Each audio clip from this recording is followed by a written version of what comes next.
Yo, what's going on guys? Arekkz here. Welcome back to another video for Monster Hunter Rise, and today I want to talk about some very exciting brand new gameplay that dropped last night. It dropped shortly after I went to sleep, so this is why I'm talking about it now. But IGN uploaded some gameplay against Somnacanth in the new Frost Islands map. It looks incredibly cool, and in this video I want to talk about some of the most noteworthy clips from that video. Now obviously it's IGN's gameplay. I'm not going to upload their videos because they will come and helmet split in my kneecaps, and I kind of want my kneecaps. So I have linked down below. There's actually two gameplay clips. There is one of them on IGN's UK channel, which is the Dual Blades versus Somnacanth, and there is a second video on the Japanese channel, which is Hunting Horn versus Somnacanth. Both of them have the hunter decked out in full Somnacanth gear, Somnacanth Palamute, Palico, that kind of stuff, but it is two 12-minute gameplays from start to finish, complete hunt. So if you guys want to watch both of them, the links will be down below. That's 24 minutes of gameplay you can sit back and enjoy. But in this video, I just want to kind of pull out a few small clips and just kind of talk about a few of the most noteworthy things we saw, because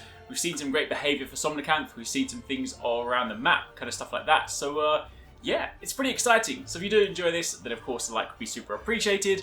I'm still half asleep this morning, by the way, so I apologise if my face looks tired. But anyway, let's get started. So, first things first, of course, we actually get a look at the new Frost Islands map in actual gameplay. We've seen it in the trailer, but I absolutely love this one. The layout for it is kind of a sort of slightly wider map than, say, the Shrine Ruins, whereas Shrine Ruins is quite a long map, quite long and vertical. But I love the layout of this. I love kind of, there's sort of these big, open, expansive areas. And especially when they kind of get to the areas where you've kind of sort of got the frozen ship that's kind of like, I don't know, shipwrecked and got stuck in the ice. Those areas are kind of cool. Plus, the music. The music in this area, whew, you can check that out in the gameplay yourself, but it's some nice music. But let's talk about some of the things that we noticed from this map. So first things first, one of the cool things is you might have seen in the trailer, and now we've seen them in the gameplay, there are these little fish that jump around the watery areas, the sort of endemic life, and initially, because they shared the same colours as the Spirit Birds, when I saw it in the trailer, I was thinking like, oh, maybe what they'll do is for each of the maps, they'll have something that does the same thing, but just takes a different form, like birds in the forest, fish in the Frost Islands. As it turns out, they're slightly different because the Spirit Birds are still present in this map, but it seems like the Spirit Birds function as they have done. You collect them, and once you've got a number of them, they give you an increase, whether that be to your health, your stamina, or to your attack. Meanwhile, the fish, they seem to be shorter timed buffs. Now, the red one will give you an affinity boost, and that actually stacks up. You'll often find the fish will kind of go in a line. There might be like 2 or 3 of them. So if you can stand correctly, you can actually get a pretty noticeable buff. In fact, at the very end of the hunt, they got sort of a stacked 50% affinity buff. You actually get an icon for that appears above your health bar now, but you can see this one is temporary because of course it does flash. So quite how long it will last, we don't know. I didn't actually get to see it in active gameplay. So once I get to go hands-on, I can confirm all of that, confirm, just how good they are. But there are 3 different types of fish. There's a green one, there is a yellow one, or like an orangey one, and of course there's the red one. Red for affinity, yellow I assume for some kind of just instant stamina refresh, not like an actual kind of stamina boost, but just like if your stamina is low and you pick it up, it probably just boosts it back up.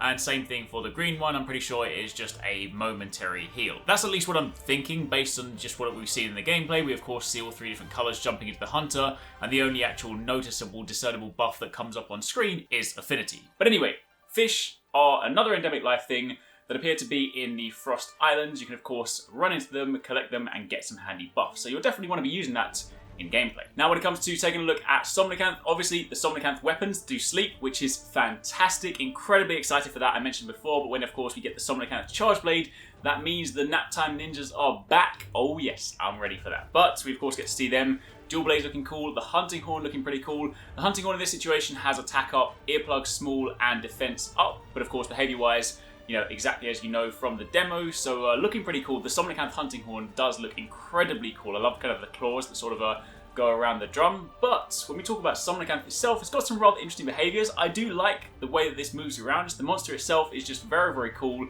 The sort of a Leviathan style skeleton. It does a lot of sort of swimming on its back. Very, very awesome. But one of the most noteworthy moves is this thing where it kind of cracks different objects on its chest. They kind of look like stones, eggs, or sort of clams. And in the US gameplay, for the most part, initially when you see it in the hunt, it basically puts out a flash in a cone, so it'll sort of start sparking this in its chest, and then in a similar way to say Tsitsiyaku, if you kind of get caught in that cone, it will blind you. However, later on in the hunt, you also get to see, and this is also shown in the Japanese gameplay, that there's 2 other variations. One of them is an explosive clam, so you can see it, and you can kind of tell this beforehand because you can see either it will start to flash or it will sort of have like, you know, orange explosive sparks. The explosive one basically just explodes around Somnacanth and seems to do a pretty big chunk of damage. It almost wiped out the hunter, so that's pretty devastating. And it does actually have a third one towards the end of the Japanese gameplay, which seems to put out a healing cloud, which I can only assume partly heals Somnacanth, but also heals you if you happen to be in the vicinity. So kind of, I guess, in a similar way to like Mizutsune, where you can kind of, you know, take advantage of the bubbles. It's kind of got a, you know, potentially dangerous, but also potentially useful angle to this move. It does also have a pretty lethal looking sleep move, where it'll basically rear up onto its tail, it'll stand up pretty tall, and it'll start charging this attack. It does seem like you can interrupt it, but if you don't, it puts out this 360-degree ring sleep attack that just sort of progressively expands, and of course if you get caught in that, you are falling asleep. Speaking of sleep, by the way, if you happen to get into the Wyvern riding mode for Somnacanth, the attacks they used in sort of a, you know, just general sort of fighting gameplay didn't look that impressive, but if you do get all the way to the mounted Punisher, you basically put out a 360-degree sleep beam, and well, you might think to yourself, well, that's not really that useful because of course you're not going to be doing much damage with it. If there are other monsters in the vicinity, it will instantly put them to sleep. So I could see people suddenly using Somnacanth strategically, even if you're not fighting it, if it happens to be on the map, if you were to go and get it, Wyvern ride it, you could get a free sleep on a monster that you're fighting. So that could be pretty potent. Now, outside of that, a couple of other things worth noting. We do see, and I'm not going to get my hopes up yet, right? Because I feel like I've done this before and my hopes have been dashed. We do see Zamites on the Frost Islands map. Now, Zamites, for those of you guys that haven't played previous Monster Hunter games, are the small versions of Zamtrios. Zamtrios is one of my favourite monsters. I am incredibly excited about the potential, but it's not the first time that we've seen smaller versions of monsters without the bigger version of said monster. So until I see Zamtrios, until Capcom drop a trailer and I physically see Zamtrios, I'm not going to let my heart get excited because, yo, that's gonna... That will crush my dreams if I even begin to think that Zamtrios is in the game and it turns out not to be. But we have seen Zamites, so where do you guys stand on this? Do you think it's happening? Are you going to just like put all your eggs in one basket and just pray? Or are we going to kind of remain skeptical? Either way, that much we've seen as well. Outside of that, not really too much else I can say without actually kind of giving you guys the gameplay. Unfortunately, of course, I don't have access to the game just yet, so we have to rely on whatever IGN is dropping for the time being, but this is incredibly exciting. So again, if you want to see the full hunts, click the links in the description box down below and check them out.